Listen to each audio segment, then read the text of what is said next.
Beth Ann. What's up? I'm Ayla. This is Let's Talk BL, a boys love podcast. Welcome back to the podcast. It is Sunday, Series Sunday, that day of the week where we talk all things one series and one series only. So if you have not seen this series, go and watch it now because this will be chock full of spoilers because there are a lot of spoilers to be had.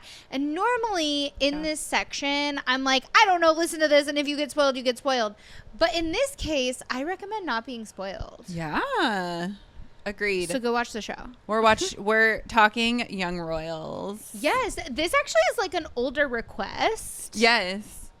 Yeah, it's always fun. We've done a lot of Thai lately. Yeah. And so it's always fun to venture out. And it's even more fun to venture out into the Western world because like they're so few and far between. Right. And this one especially because it's Swedish and it deals in like royalty and prep school and kind of it feels very familiar of dramas that I loved to watch back in like my teen and college days. Honestly, this is everything I like Yes. all together. It's very like gritty and it's I liked it. I love a royal story. Yes. I love European teens. I same. love like a boarding school drama. And I Yes. really love Sweden. Sweden is one of my favorite places in Europe I've Yeah. ever been. And I love IKEA. So this was really fun. Okay, let's get to the nuts and bolts and then we'll talk about the show. So currently it has 2 seasons. It's on Netflix. There's only 6 episodes each, but they're about an hour long. So it feels It feels really long. Yeah. I mean, which I guess technically if you have 30-minute episodes that are 12 episodes, you know, whatever. Season 3 coming soon. We don't know when. Hopefully it'll be Rainbows and Butterflies. I need that for these 2. It's not going to be. Yes. It stars Edvin Ryding as Wilhelm and Omar Rudberg as Simon. We still, even with the Western names, we still are not getting a pass because... Well, we're not Swedish. Yes. I am not loving this crown situation that you forced me into. It's adorable. I'm really upset about it. I look like even more of a mountain troll than I normally look. If you're listening if you're listening, I hate everything we're wearing about what's happening gold to me sparkle right now. crowns. I was very excited.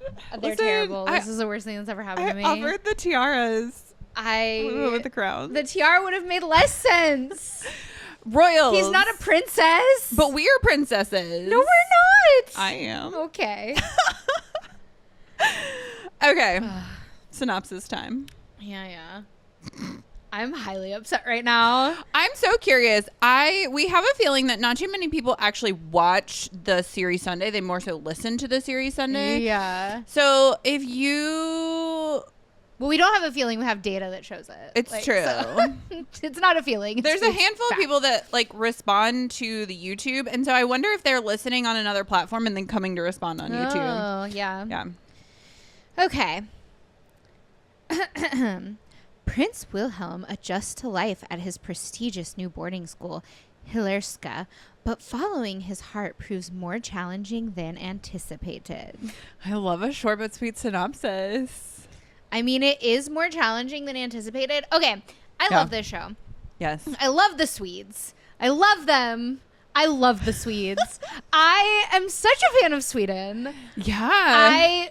First time I ever went to Sweden, just like geeked out, like a total nerd, and it was great. And this just reminded me that I love the Swedes. I have a royal Swedish story. Yes, I love this story. Go for it. So when I was in Sweden, we hired, my grandma actually stumbled across this tip like a long time ago, and so my whole family does this now. Yeah. That like when you go places, you can hire private tour guides for pretty cheap. Like it's not expensive, and they customize whatever it is that you want to do.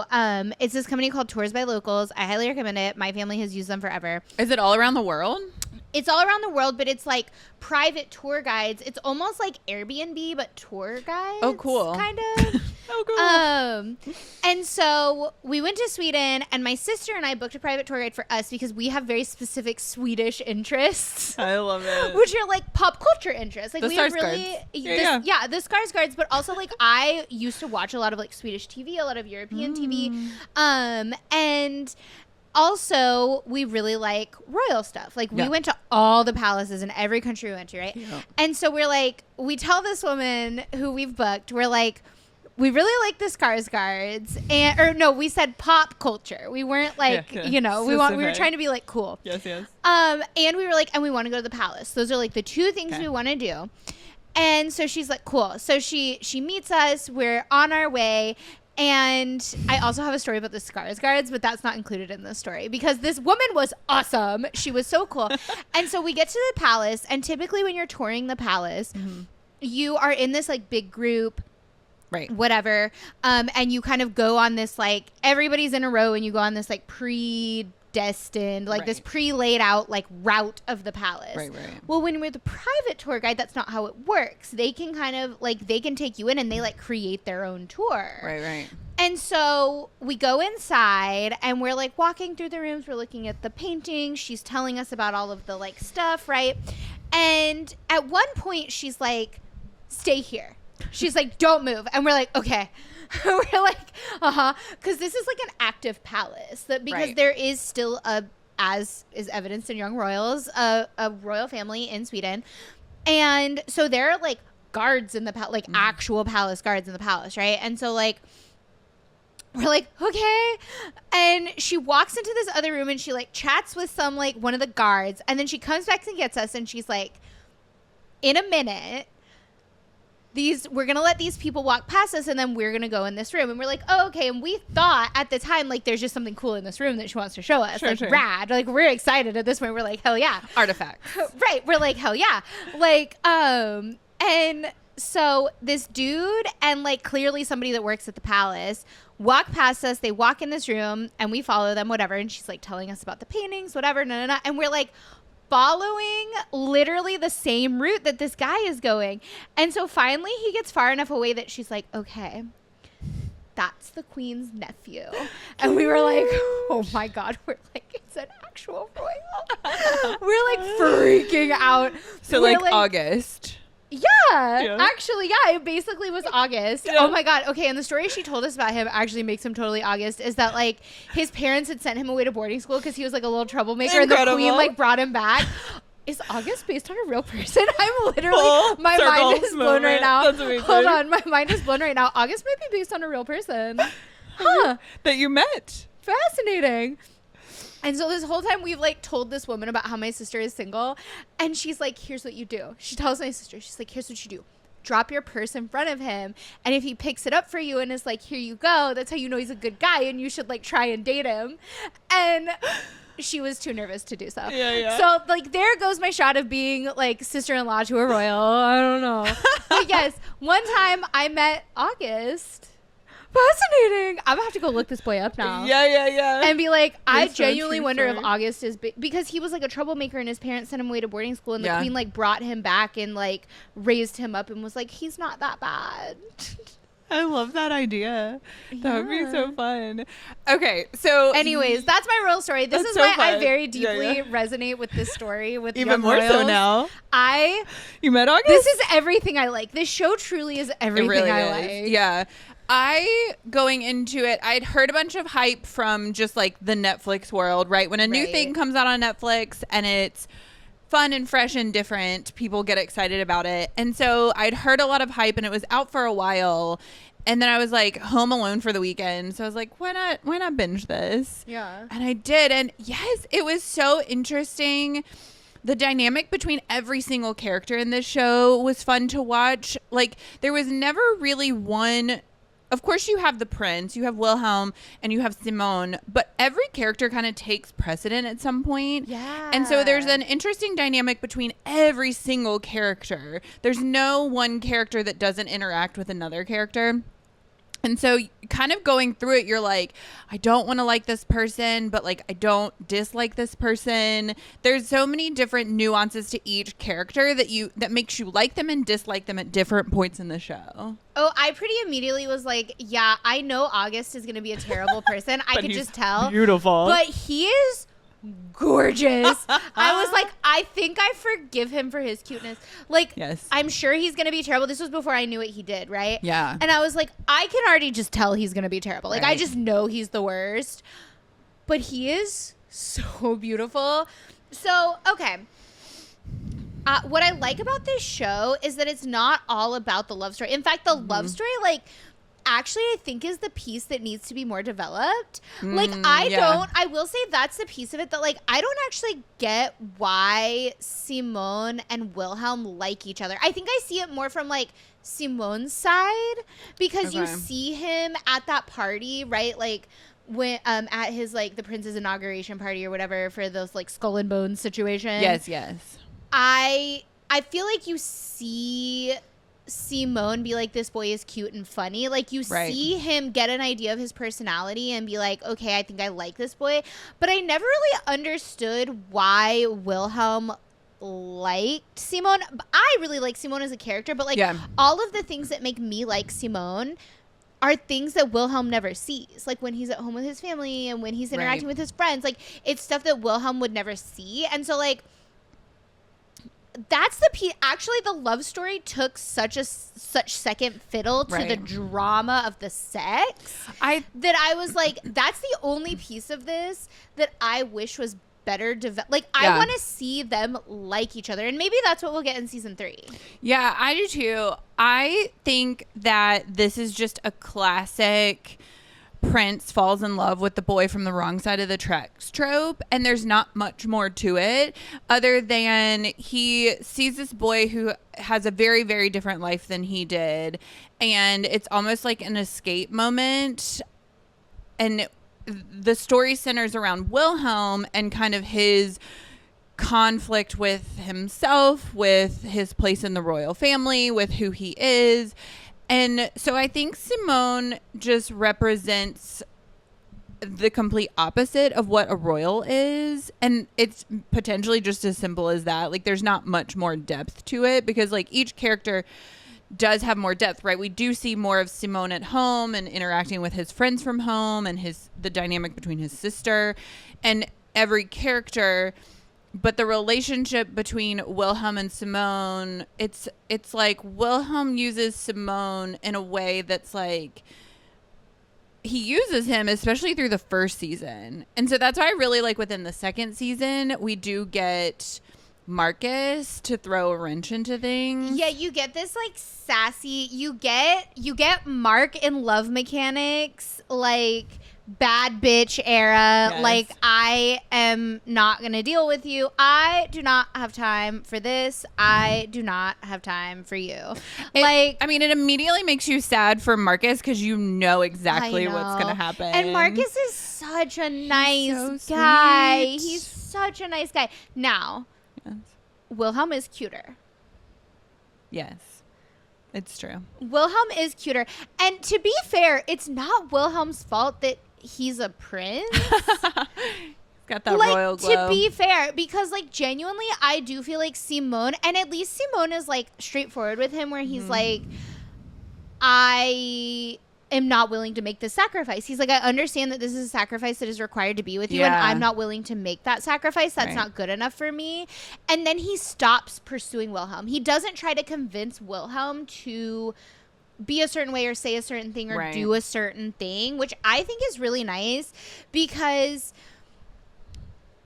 truly, like, what is Wilhelm supposed to do? Like, yes, that's his mom and that's his family, but, like, this position that he's in is impossible. Like, he's not just a boy with, like, a controlling mom. Like, he's a boy who has a responsibility to an entire country. Right. And the expectations, especially after, spoiler alert, his brother dies. Yeah. And, like, when his brother died, he honestly, Edvin played that. Edvin really, really, really kills this role. He does. Especially because, so this show reminds me a lot of 13 Reasons Why. Especially in the second season of this show, not of 13 Reasons Why. Because, like, I read the book, 13 Reasons Why, before they ever made the show. I don't think I knew it was a book. Yeah. And so, like, I read the book long before they ever made the show. I really, really liked the book. I think that anybody who's ever struggled with, like, depression or mental health, like, that book just, like, will really resonate with you. But so, like, this really reminded me of 13 Reasons Why, the book, and a little bit the first season of 13 Reasons Why, because Wilhelm is, like, going through a lot. Not just that he's gay, not just that a sex tape has been released, not just that the boy he likes is now mad at him, not just that his family, who he thought was his friend, has betrayed him. Yeah. Not just that, his brother, who he loved, and like we get this backstory of like how close they are. Right. Died. Not just that, his mom is putting this sort of like unfair, like her grieving process is like spilling over to him, which is gonna happen naturally, but like not just any of that stuff, right? Like he has so many things piled onto him, and so like all of that is sort of contributing to his depression. And you see him go through very real stages and phases of depression, like when he goes back to his room in the second season and just like goes to sleep. Like that's a very, very real like coping mechanism. And like him acting out and him having panic attacks and like all of that, I think in a lot of cases, and like this is where 13 Reasons Why went wrong when they adapted it to TV, is that he focuses it all in on this boy that he likes, because as he's going through all of these things, he needs one thing to pinpoint on, otherwise it'll be too much. And so it very much can appear to like like if we didn't see, and they did such a good job with this, and Edvin especially did such a good job acting this, of like showing us all of the different sides of it. But like to August, for example, it could look like Edvin is doing all of these things and behaving this way and doing all of this stuff, or to his mom, could look like it's all because he just likes a boy. But that's not what it is. It's all of these other things sort of piling on, and that was the undertone of 13 Reasons Why, right? There's 13 Reasons Why. Right. But the undertone of all of that was there was this boy she liked the whole time, right? And so like a lot of times like you hyper fixate on like one piece and one thing, because otherwise it's all too much.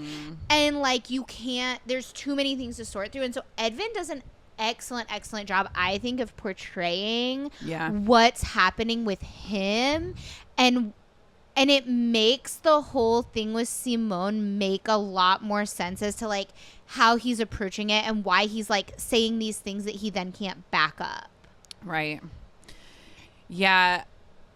Wilhelm as a character is so interesting to watch because he has no friends. Right. There's really not any one person in his life that he can rely on. And so he has to kind of do it all himself. And he kind of relied on his brother, but then his brother gets taken away from him.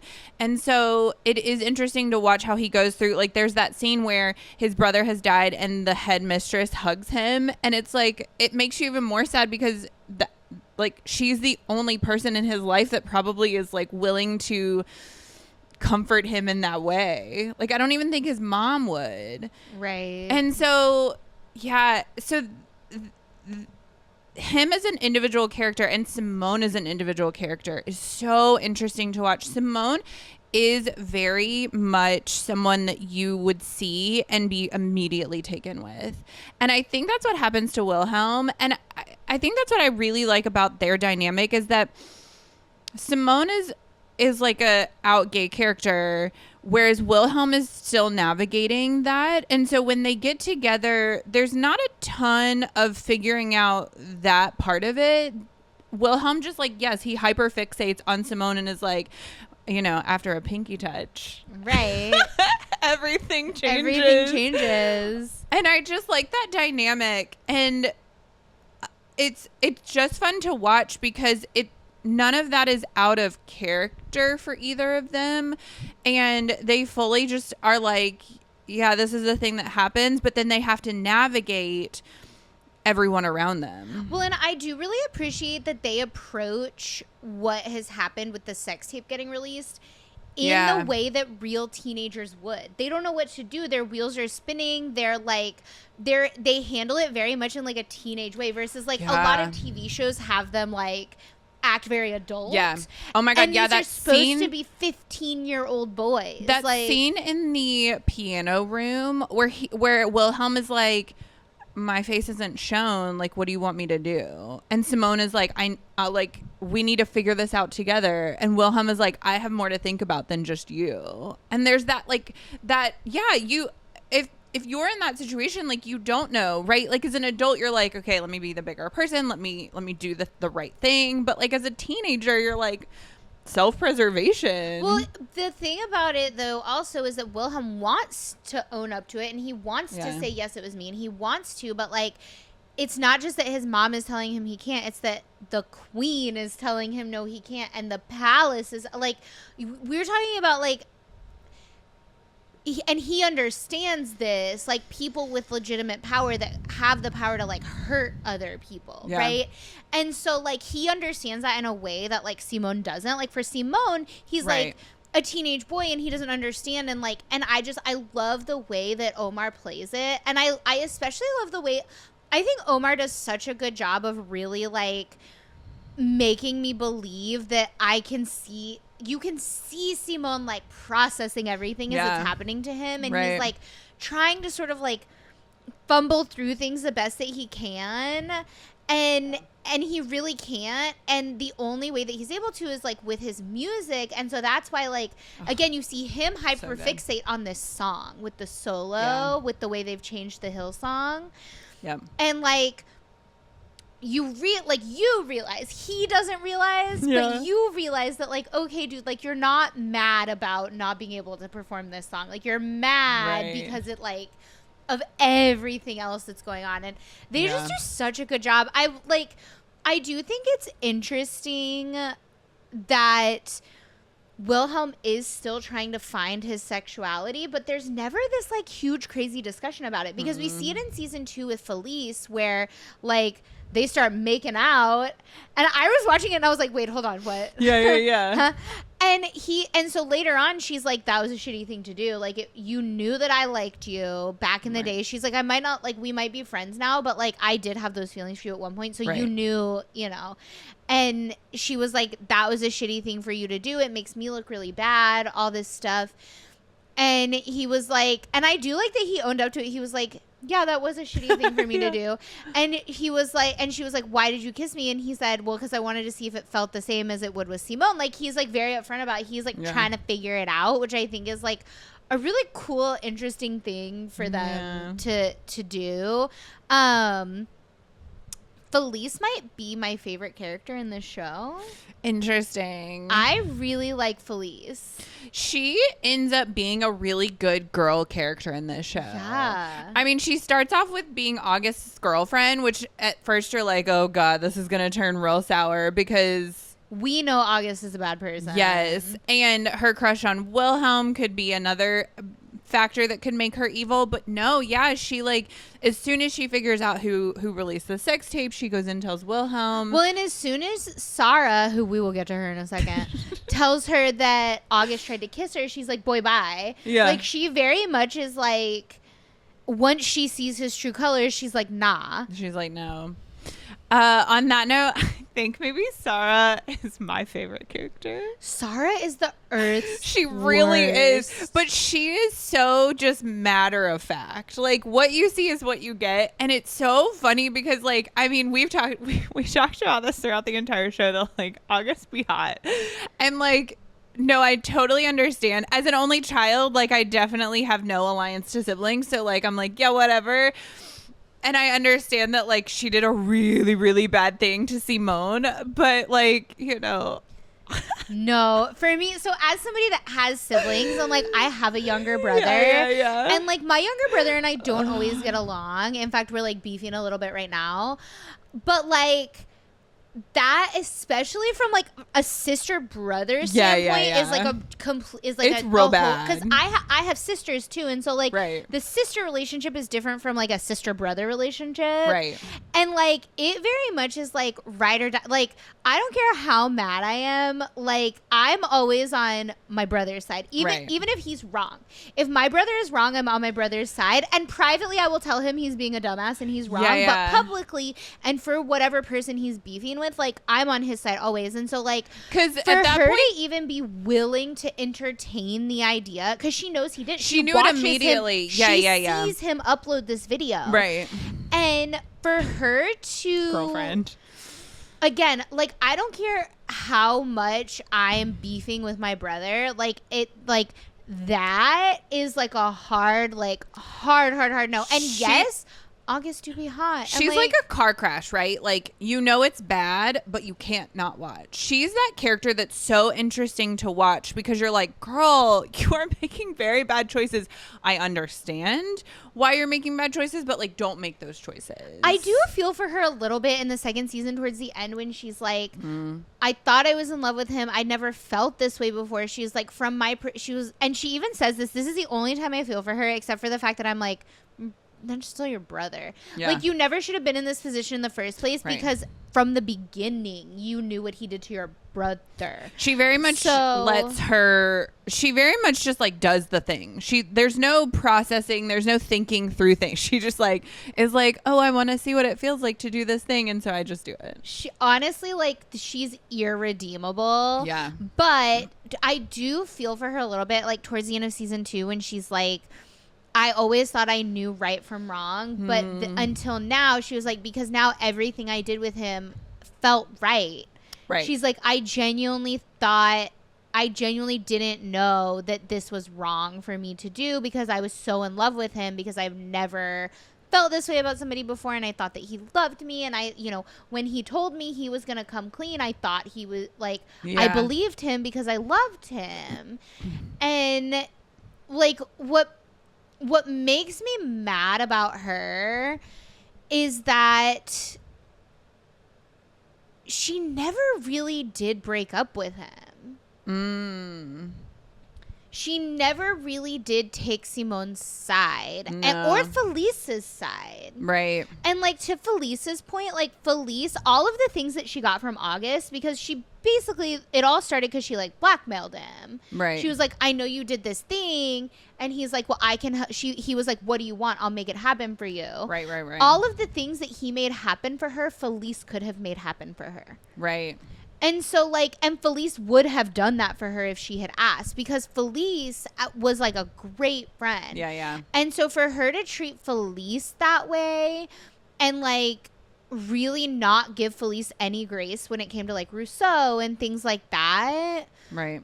Sara is just a bad person, like flat out, like not a good person. She's that classic relationship trope where you don't consider anything else around you. You're just hyper focused on that thing that you're in love with and that thing that's pretty and shiny, and you forget everything around you.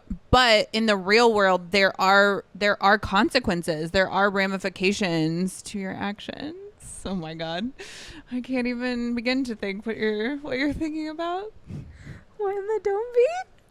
Oh my God, it's so true. Listen, he's an attractive guy. I was like, what?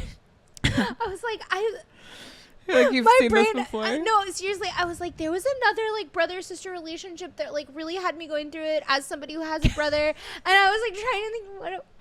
You're My Sky. I feel like we haven't talked about You're My Sky in a minute. It was You're My Sky, Jude My Katong Fa, because like in the same breath, it was like, in that case, Dome was the bad person. Right. And it also all started with a pinky touch, but like, it did all start with a pinky touch.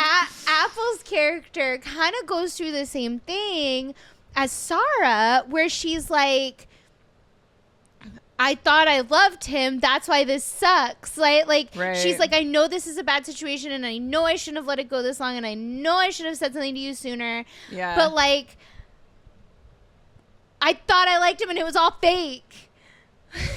My gosh, wild. And like, what in the dome be? What in the dome be? Everybody needs to stop messing with people's sister-brother relationships.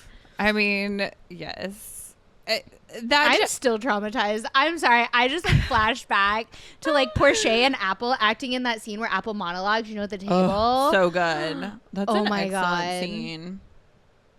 And the contrast of Sara and Simone is so interesting because Sara very much wants to be a part of that world, where Simone is like, I'm just existing within this world.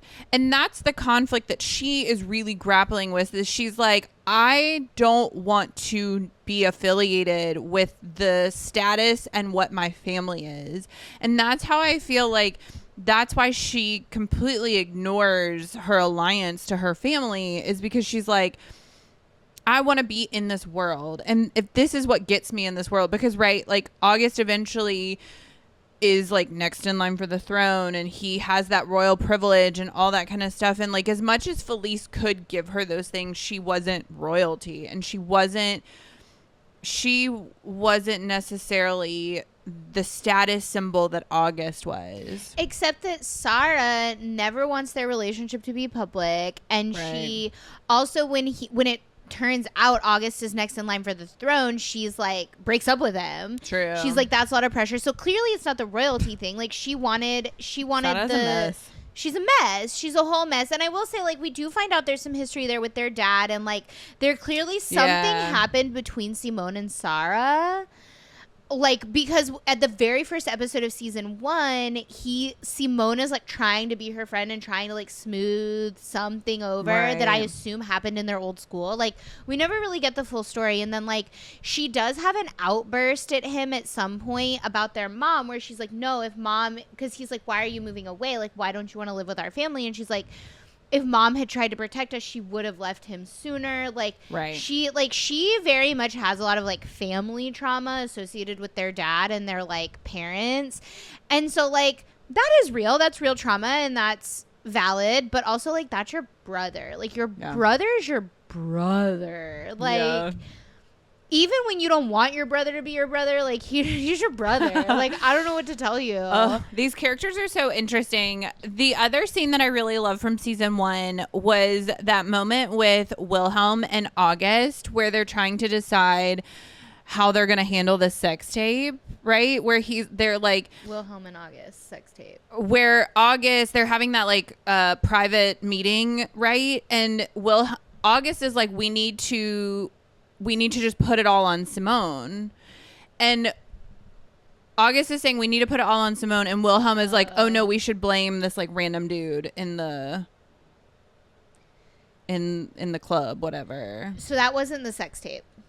Wasn't it was the drugs. No. So they were like, wait, what drugs? It was, ma'am. You watched this show. Oh, right. So they all like party one night, and Simone has gotten drugs that August is going to sell for him, because August owes him this money from this booze. And he's like, if you can't get the money because you're broke, here's some drugs to sell. Give me my money. Right. And August brings the drugs to the party. Long story short, they end up getting busted. That's right. And I just remember knowing I liked that scene a whole lot, because I was like, oh my gosh, Wilhelm has no idea that like August is the bad dude. Right. And he's trying to protect Simone, and he doesn't know that August knows about Simone. Like, there was like a whole subtext. Right. That scene was awesome, even if I forgot exactly what it was about. Yeah, it was the drugs. And so like, they had all been out partying or whatever, and like, it was the next morning where like, he was knocking on the windows, and that's when he filmed the sex tape. Right. And at that point, Wilhelm is trying to protect Simone, and he's like, let's blame it on, I think the kid's name is Andrew, or something like that. And they pin it on him. Right. But in this moment, it was kind of a cool scene, a cool moment, because Wilhelm he's like, no, I am king, right? He's like, I'm the prince here. Right. Yeah. This show is so interesting. There's just so many stories and so many layers, but it doesn't ever get too much or overwhelming. Like, you definitely enjoy kind of seeing how all these characters play out. My hope, I really loved how season 2 ended with Wilhelm being like, I was the one in the sex tape. I hated this ending. I literally screamed. I was like, no, I was like, that's it? It's going to end here? Are you for real? Because he says this whole monologue, and then he turns and looks at Simone, and then cut to black. Like, we're done. You don't get to see what the queens are. Like, you see nothing else. I was like, are you serious? That was the last episode? Are you for real? I'm excited. I hope for season 3, they get to actually, like, be boyfriends. I wonder if we'll get a time jump from season 3. like maybe senior year kind of situation where they're like, Western shows don't typically do that kind of time jump. I mean, they did back in the day with like the classics, like the One Tree Hill and the Dawson's Creek, like those before my time. Those shows, these like teen shows, there's always a time jump somewhere. I think Degrassi did it, like, because like I just can't imagine they'll do a time jump because like they're gonna want to show everyone the aftermath of Wilhelm being like, well, yeah, potentially like they're gonna have to show the immediate aftermath. They have to. Potentially they'll do a time jump and then they'll flash back to those things, because that happens too, where I don't want that. If they do that, I'll be mad. They will open in like a time jump and then they'll explain to you what happened in that moment to get you where you are with flashbacks. Yeah, I hate time jumps. If that happens, I'll be so mad. Time jumps are poor writing. I mean, potentially they'll do it well. They did the whole rest of the show well. Yeah, it'll be interesting to see what they do with the next season. Omar and Edvin do some really great ship work. They do amazing ship work. I really like Omar and Edvin together. I do too. They appeared on Jimmy Fallon and they've done a bunch of videos. There was this really cute video where they ate food from each other's culture, because Simone, I think, is Venezuelan. He's from South America somewhere. Yes, I want to say Venezuelan is right. That was another thing, actually, that I loved about this show. So I speak Spanish. And when they are in Simone's house and they, like, switch between Swedish and Spanish, that was so fun for me. And, like, when I was a little kid, I had a Mexican nanny. And, like, she would speak in Spanish to me. And so, like, the way that, like, his mom talks to him was like very familiar to me. I was like, oh, I know all these words. But speaking of, I loved that. Ketchup on the spaghetti. That was offensive to me. I was like, are they for reals putting ketchup on spaghetti? Is that a Swedish thing? I don't know. I know the Honey Boo Boo's family. Listen, Will. That was an entertaining show. Very sad outcome, but they call it sketty, and their pasta sauce is ketchup and butter. Oh no! So I don't know. I don't know that it's like a Swedish thing. Sounds awful. Americans put ketchup on weird stuff too. I mean, the Thai put ketchup on pizza. Remember they gave us ketchup at the pizza company. And you know what? The Thais also put mayonnaise on everything, and it's highly offensive. I don't want to talk about it. The use of condiments in other countries. Yeah? As somebody that travels, I love traveling. I respect all cultures. I'm up for trying most things. I mean, the use of condiments in almost every country I've been to besides my own home country baffles me. No, because the South puts a lot of mayonnaise on a lot of things too. You know, I liked that. Oh, please don't talk about it. It's the grossest thing I ever heard in my whole life. Oh my gosh. It's the grossest thing I ever heard in my whole life. Like, I don't really know what you'd even call it. There's a name for it, because there was some dude on TikTok who was like making disgusting recipes from his childhood, and he had a name for it. I think that was considered a dessert. Is what I was trying to reference. So I think it's considered a dessert, and it's pineapple circles, pineapple rings with a dollop of mayonnaise in the middle and cheddar cheese sprinkled on it. That's literally the grossest thing I've ever heard. And this man made it. This man made it. Mayonnaise? No, that's gross. There's so much sugar in mayonnaise. Not if you make mayonnaise. Maybe in like the tub of mayonnaise you're buying from the grocery store. In all mayonnaise. But like the way that Who makes homemade mayonnaise? My mom. Oh my god, your mom is the exception. The way you make mayonnaise is oil and eggs and sugar. No, not unless you're disgusting. Just like there's a ton of sugar in ketchup. There's a ton of sugar in there's a lot of sugar in ketchup, like added sugar. But like this man, in addition to making it with the pineapples that I saw on TikTok, also put it in a peach. Like did the same thing with a peach. There's a lot of things wrong with the South. That's probably the biggest thing. The use of mayonnaise. No, this specific dish. This specific recipe. Anyways, the ship work between Edwin and Omar is very funny and very cute. And their backstory is really cute because Edwin was a Swedish pop star as like a 12-year-old. And Omar went to his concert and saw him perform. And then years later. Wait, Edvin was? Mm-hmm. But Omar is the pop star. I'm pretty sure. I'm pretty sure it was Edvin who was the pop star. Correct me if I'm wrong, YouTube, but because Omar's not Swedish. Because Omar came from Venezuela at I don't know at what age, but Edvin was like he's the celebrity in Sweden. Yeah, because Omar is like pretty popular. Yeah, so the other thing is while you look that up, Omar has some incredible music. Yes. I forget exactly, we hadn't watched the show at this point, but we found Omar's music. Yes. And Omar has some like really good music does he do it in a bunch of different languages? He does it in Spanish. He has a Spanish song. He does it in English. The music videos are really entertaining to watch. They're all very good. They tell the story on Fallon about how I'm pretty sure it was Edwin. I mean, I'm not seeing that on his info. Like, he was an actor. Right. Edwin was definitely the more popular actor, correct? But like, we'll have to look into it. Yeah, that would just be surprising to me if Edvin was a pop star. Right. He was in a boy band, I believe. Because that's not like listed anywhere on any of his stuff. Let's see. Edwin. Let's see. 13 facts about the young royal star. He's only 19. Yeah, he's a baby. I know he is the son of a famous actor or like TV personality. Right.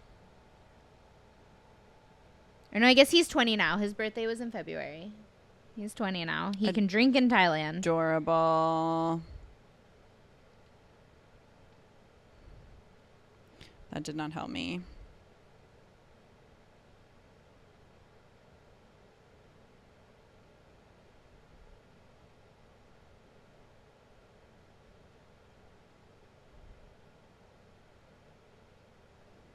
Okay, we will look this up and post it because I am more prone to believe that it was Omar who was the pop star. Yes. He was in a Swedish boy band called F.O. and O. Give me a second. It's in this like... No, Omar was in the Swedish boy band. Was he? Yes. Haven't... If we go to his Wikipedia, he's Venezuelan Swedish. Yes, he's Venezuelan Swedish.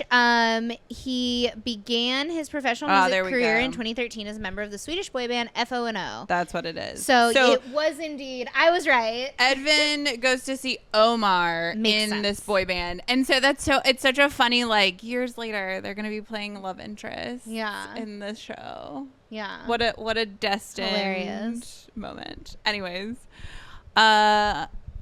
Would you rewatch this show? Yeah. It's a quick watch. Yeah, I mean it's 12 hours of your life, but yeah. I'm excited to see season 3. I'm really excited to see season 3, although we don't have any filming details about this yet. No. So we just know it's coming soon. This has been Let's Talk BL. Don't forget to like, subscribe, and follow all things Let's Talk BL at Let's Talk BL.